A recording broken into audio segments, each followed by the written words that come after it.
starting off. I'm going to have to move this mic a little bit. Thank you for coming to our local solidarity event for the nationwide and actually worldwide event called Hands Across the Sand. This is our own little local event called Hands Across the James. I'd actually initially hoped to have us all span hands across the bridge, but the city said we couldn't do it, so just pretend you're doing that and looking over the James as we have this event. My name is Kirsten Hazler, and I did work with Sierra Club to bring this event together, but not in really any official capacity. They're one of the main organizers for the nationwide event, and they organized 5 major Hands Across the Sands events on our Virginia coasts, on the beaches. And I kept going. I've been hearing about the Hands Across the Sand event for quite some time, and I thought, what a great idea.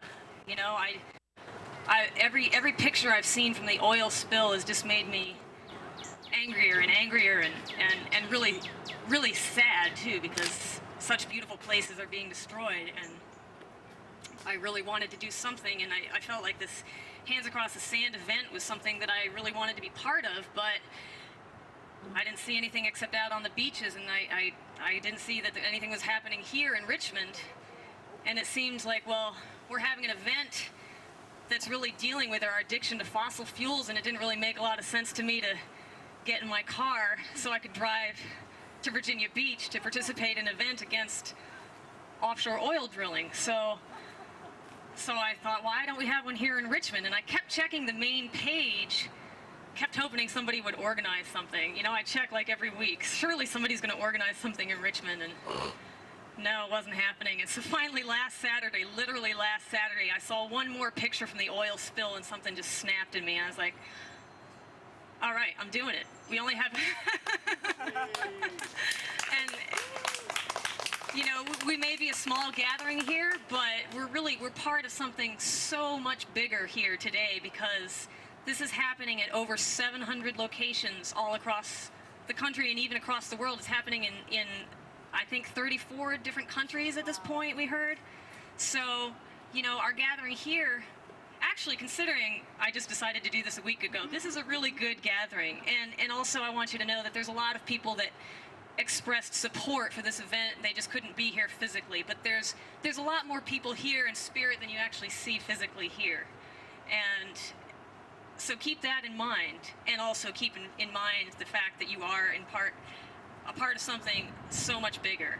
They're expecting thousands of people just in Virginia alone to be gathering at the beaches, and so it's really pretty exciting for us all to be part of that. And you should be proud that you're here, that you got up on a Saturday morning and you made it out to Belle Isle, and here you are. And you know, it's pretty hot, but you came out anyway, so that's awesome. I wanted to share with you some of the images that compelled me to bring this group here together today.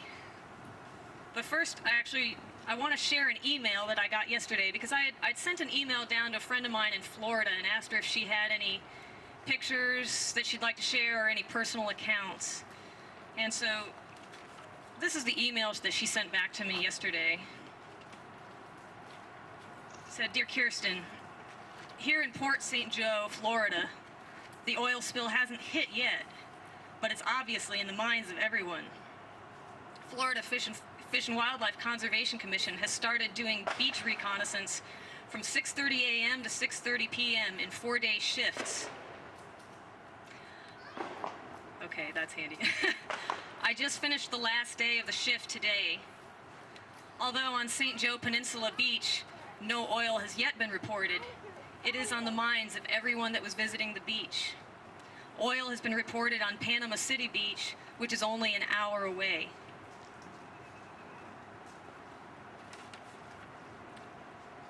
While I don't have any pictures of oiled animals or oil on the beaches yet, I did take some pictures over the course of the last 4 days. I would be surprised if oil did not affect the St. Joe Peninsula.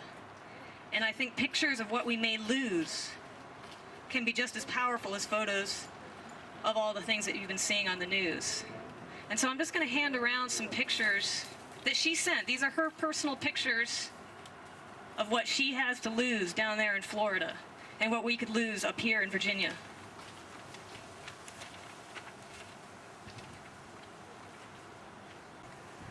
Terns on the sand, dolphins out on the water. And one of the pictures there too is I guess some kind of a boom that they've got set up already. So we've all seen all these pictures.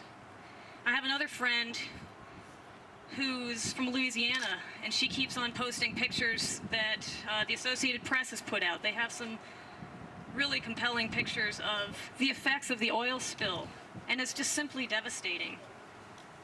And one of her friends, I saw her photo album too.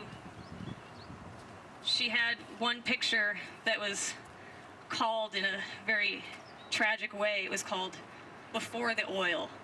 And so it has pictures of her beach at Gulf Shores before the oil. And then images from after.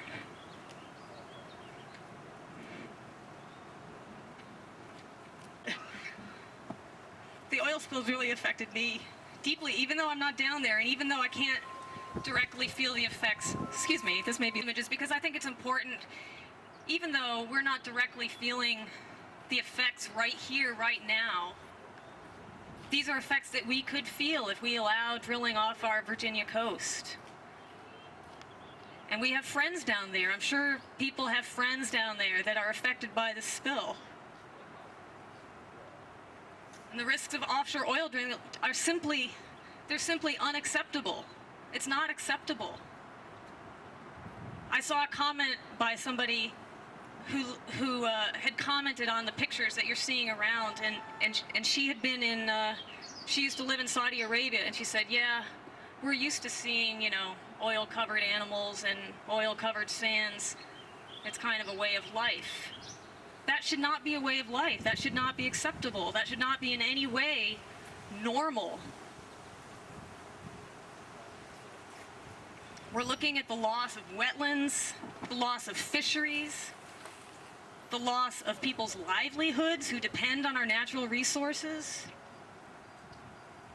We're looking at the loss of the beautiful places that people go for vacation. We're looking at people's beaches where they brought their children to play in the sand. This is all at risk, and it's not an acceptable risk. The thing is that even if there's limitless money to fix it all, it's not going to be completely fixed. This devastation is going to last for years, for decades even.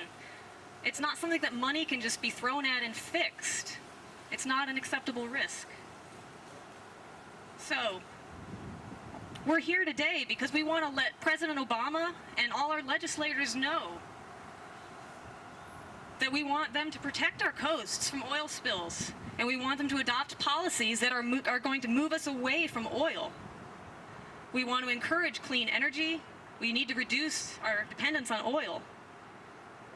So here at this Hands Across the Sand event, we are asking our leaders to say no to expanded offshore oil drilling, and yes to clean energy. Our oceans and beaches are not for sale. That's why we're here.